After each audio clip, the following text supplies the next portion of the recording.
Putik! Ya kaway mga putik, ganito na naman tayo sa video natin at sal. Update tayo sa ano natin sa trellis, paggawa ng trellis. Yun ang ano natin ngayon, topic, paggawa ng trellis.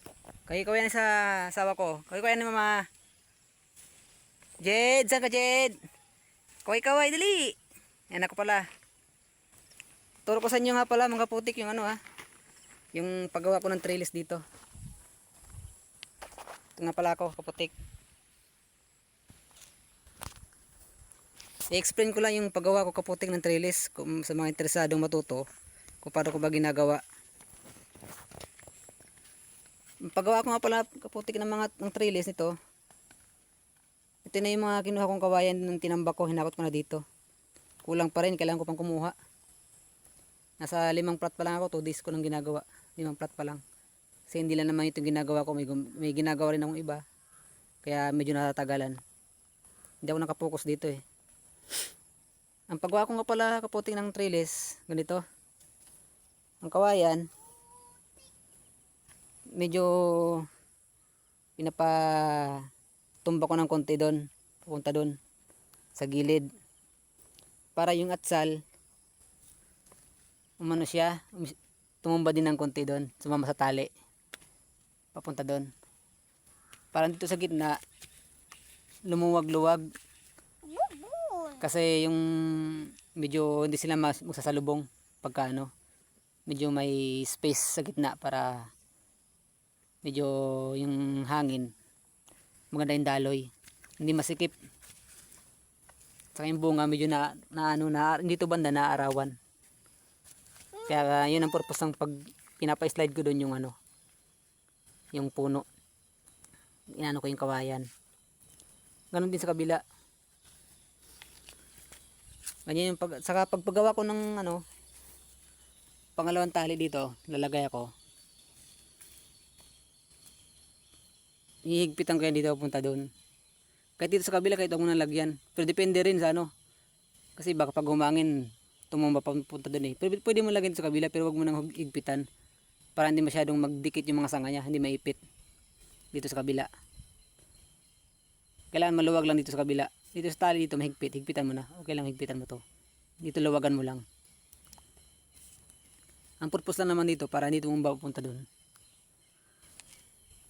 At saka nga pala kaputik, yung may mga lumalabas-labas na rin dito na may nakikita na akong isang paisa-isa na bacterial wilt. Ayan. Nalanta na yung dahon niya. Gawa ng sobrang ulan yan. May ginamit ako ditong trichoderma.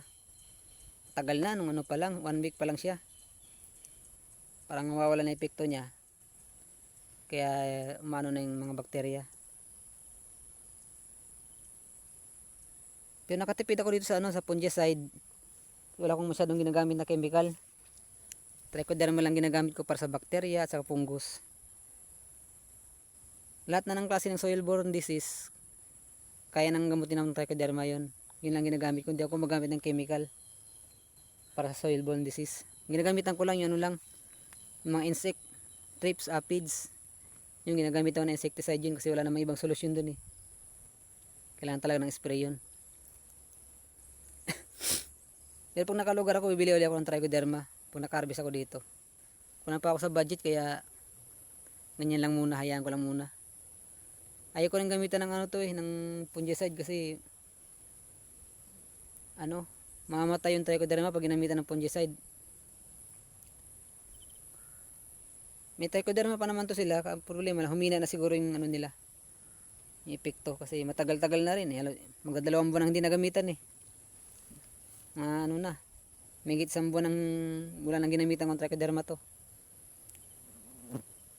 Yung gumamit ako ng fungicide baka malaki na gastos ko. Yung trichoderma naman ginagamit lang yun sa pag-abono. Sinasabay ko sa abono. Hinahalo ko sa abono. Tinitimpla ko yung abono sa drum. Tubig, saka nilalagay ko trichoderma saka abono. Yan. Papakita ko pala kaputik yung ano, yung ginagamit ko sa fruit fly. Wala akong masyadong ginagamit na chemical dito kaputik. Kasi mas dumidiskarte ako kung saan ako makakatipid eh.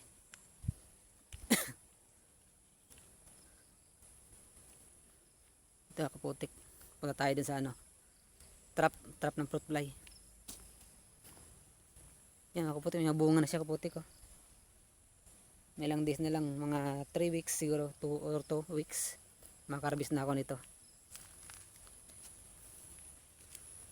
Yan kaputik. Itong kuhan ko, trap sa fruit fly. May bulak yan sa loob. Binasa kong methyl eugenol. Nabibili yung methyl eugenol sa mga agri-supply. Ang tanong lang kayo. Okay, kung wala, online. Meron sigurado meron sa online. Shopee, ganun. Ito, tinan mo yung kaputik, yung fruit fly, ang dami oh. Pumapasok yan sila. Pag pumasok sila, hindi na sila makakalabas. Yan ang ginagamit ko sa fruit fly. Pero ang pumapasok dito, yung lalaking fruit fly lang. Kasi may, yung amoy ng methyl eugenol sa loob, amoy babaeng fruit fly, kayo nang hinahabol ng lalaki. Kayong pag yung naubos yung lalaking fruit fly, yung babae, hindi na makapangitlog. Kasi wala nang lalaking fruit fly eh. Hindi na nila tutusukin yung bunga.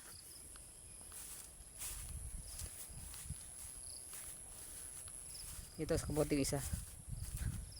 Ayan.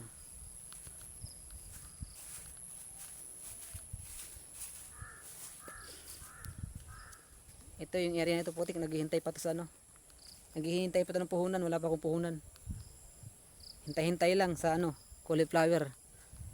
Nakalaan to para sa cauliflower mga puputik.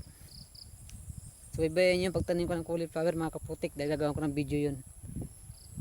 Sinabi ko nakarang video, yung mula seedling hanggang harvesting.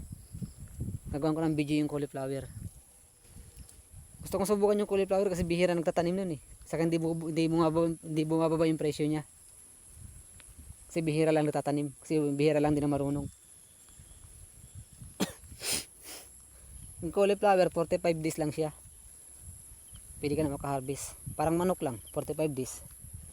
Kagandahan lang nito kasi isang manok magastos. Ito, itatanim mo lang. Yung manok, araw-araw ka nagpapakain. Ito, weekly abono. Ganun lang.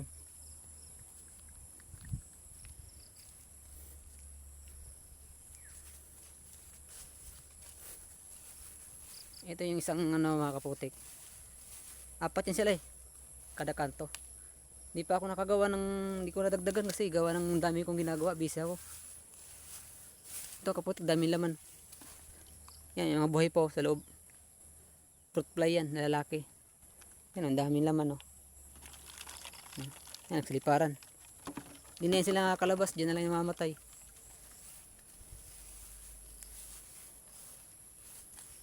Yan, mga kaputik. Hindi ako nakapag-video ng mga kaputik ng abono kasi, hindi ko pa nagawa ng video yung abono nito.